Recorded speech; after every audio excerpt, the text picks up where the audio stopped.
So, wanted to talk a little bit more about my vlog that I'm doing with this Thinkpad, which is now my new main computer, and how my backlight is out. And I'm still doing that vlog. I also wanted to talk a little bit about some advice I had for anyone who has an old computer. Make sure to save that computer. You can salvage all kinds of parts. For example, here's the RAM I've gotten out of this one. Couple slots of RAM, 8 gigabytes apiece.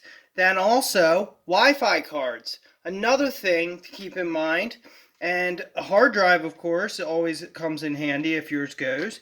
And so when you have those kinds of things, like I've saved over time, for example, we have an Intel Wi-Fi card here in the Thinkpad.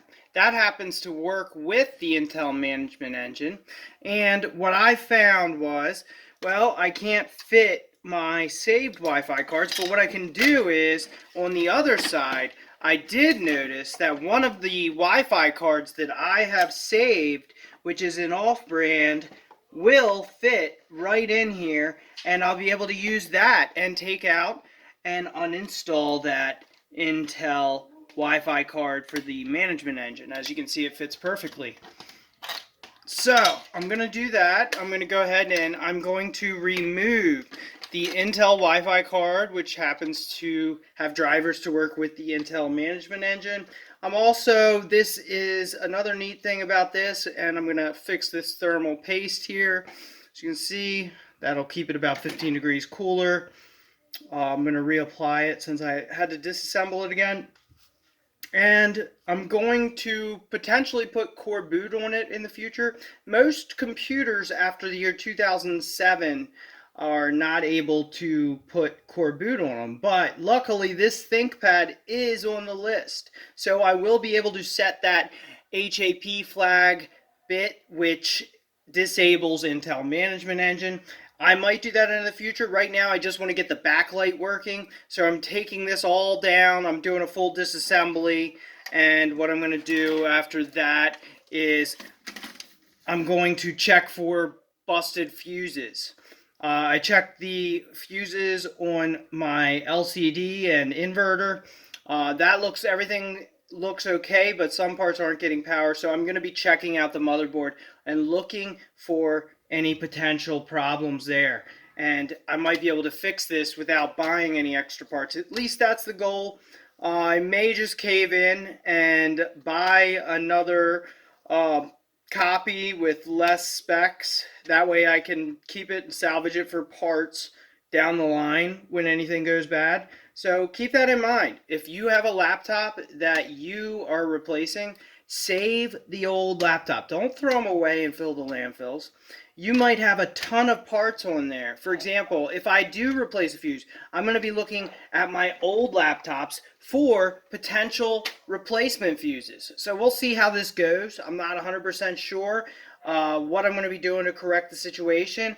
Of course, you can also get all kinds of other things, like if the connector for the LCD was bad, I can also salvage that. I have about 5 old laptops that I've kept just for the parts. You know, as you can see here, I have a 500 gigabyte hard drive there.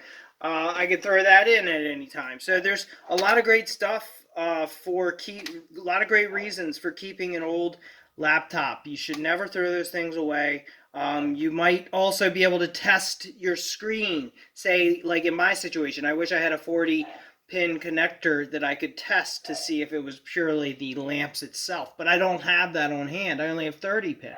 So just want to talk a little bit about that, about the Intel Management Mitigation as well. You can also install another motherboard for Intel Management Engine Mitigation. Also have some scripts that I'm going to share on the Gitya Onion hidden service that I run. So I'll do that, and that'll help you set up, a Wi-Fi network that blocks clients on the default Intel Management Engine ports. Now, this isn't meant to completely negate the dangers of Intel Management Engine, but it's just something I decided couldn't hurt to have running on my own Wi-Fi and Ethernet routers.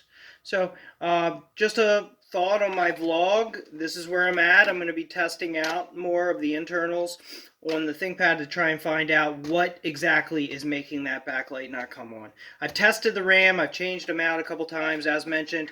Save all your old laptops. Keep it for parts. You never know. The way prices are going up, the way they talk about this chip shortage thing, and the way the thin client thing is going right now, it doesn't seem like they're going to get any cheaper in the future. So save your old computers. You'll be able to salvage them for parts, and you will be thankful you did at some point in the future. So I'm going to go swap this out, take out this Intel Wi-Fi card that works with the Management Engine, take that out completely, which is part of how Intel Management Engine works. It works with Intel hardware at -3 ring. So that's what I got today, guys. Hope you liked the video. I'll continue this vlog on my new computer. I'm going to probably be occupied with this for the moment until I have a working screen. So catch you later. Like, share, and subscribe, and I'll be back later with more on the Thinkpad.